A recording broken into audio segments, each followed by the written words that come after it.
So what makes a tobacco blend an aromatic? Current standards define it as a blend with enough of a top dressing that will become noticeable in the room note. The base tobaccos are usually cased with some kind of sweetener, which is normally water-based. So after casing, the tobacco is run through a chamber to reduce the moisture level. After that, the tobacco is sprayed with an alcohol-based flavoring, the top dressing. By using alcohol, all they have to do is let it sit open for 1 to 2 days, and the alcohol will flash off, leaving just the flavoring behind.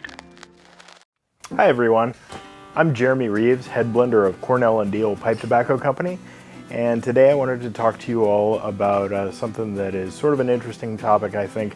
That is the idea of flavoring in pipe tobacco and really what the differences are between casing and topping.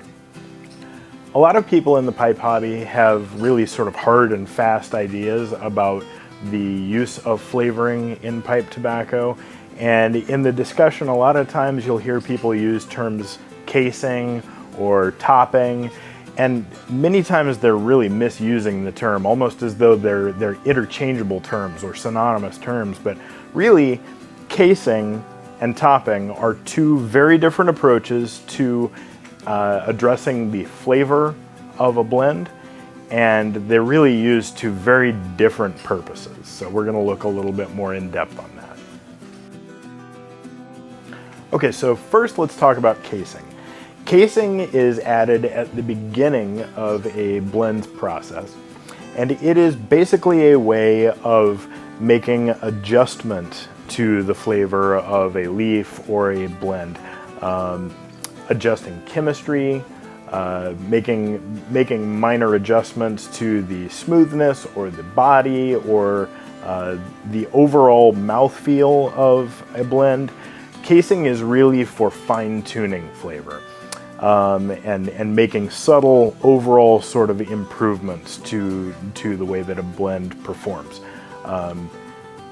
Casing ingredients tend to be sort of neutral and sweet. So sugar is very common: white sugar, brown sugar, invert sugar, honey, molasses, but you may also find real vanilla, anise, or licorice, things like that used in casing. And then alcohol will be used as a carrier, because alcohol can penetrate more deeply into the tobacco and carry these flavors with it, but then because of its lower boiling point, the alcohol evaporates very quickly, and what you're left behind with is something that the smoker may not recognize as having a casing on it, though they would certainly taste the difference if you removed the casing and then give that same blend to them. So that, in a nutshell, is what casing is all about. So next we're going to talk about topping. Topping, on the other hand, is more overt. It is going to be a more pronounced, very much more noticeable flavor that is added at the end of a blend's process. The term topping or top note refers to it being sort of the top or prominent flavor and aroma of a blend. So let's say we're talking about a blend called Cherry Cavendish or Vanilla Cavendish or Chocolate Cavendish or these kinds of things. Those are the types of flavorings that are used in these sort of traditionally regarded as aromatic tobaccos. So casing, more subtle; topping, really not subtle. To better illustrate the differences between casing and topping, I want to suggest some products that you might go out and try, and I'm going to start by suggesting something that has no casing, and then suggest a similar product that does have a casing. So Virginia Flake, for example, an uncased Virginia Flake. By comparison, you might check out Manhattan Afternoon, which has a honey casing to it. Or you might check out Opening Night, another uncased Virginia Flake type tobacco, and then Derringer, which does just have a sugar casing. Or you might try GLP's Stratford, which is an uncased Virginia Perique blend. Then you could check out Montgomery, which is a cased Virginia and dark fired blend, and it's cased with sugar and a little bit of vanilla, and it's quite subtle. Burley Flake number 2 would be a Burley Flake with no casing or topping. And then you could try Burley Flake number 5, which is a Burley Flake that has a casing of rum and anise and maple. And then for the topped blends, I would suggest Autumn Evening, Nutty Irishman, and King Cake. So this should kind of help to illustrate better what it's like smoking tobacco with no casing, with a casing, or with a topping. I hope that I've added something new to the conversation. I hope that it inspires more conversation. I can't wait to see the comments below. And I hope you guys have all enjoyed this. Thanks very much and have a good one.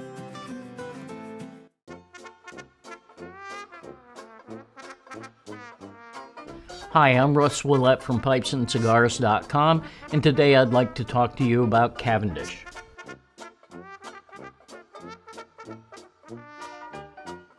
Cavendish isn't a tobacco, it's actually a process. In fact, it's two different processes, one for traditional Cavendish and one for black Cavendish.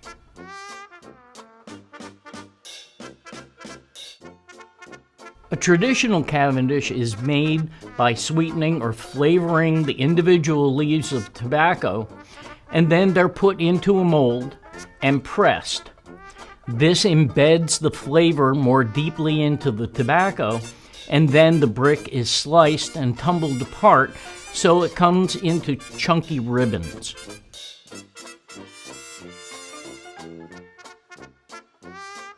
Black Cavendish is a very different process.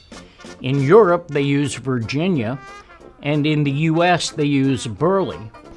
The tobaccos are toasted, they're steamed, and often flavoring is added during the steaming process.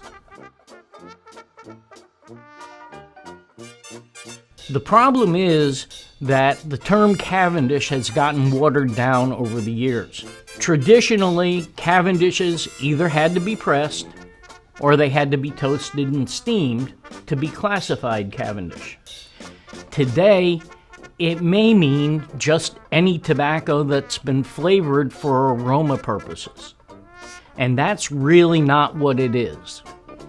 The traditional Cavendish processing allows more of the flavor to come through than just a regular aromatic pipe tobacco.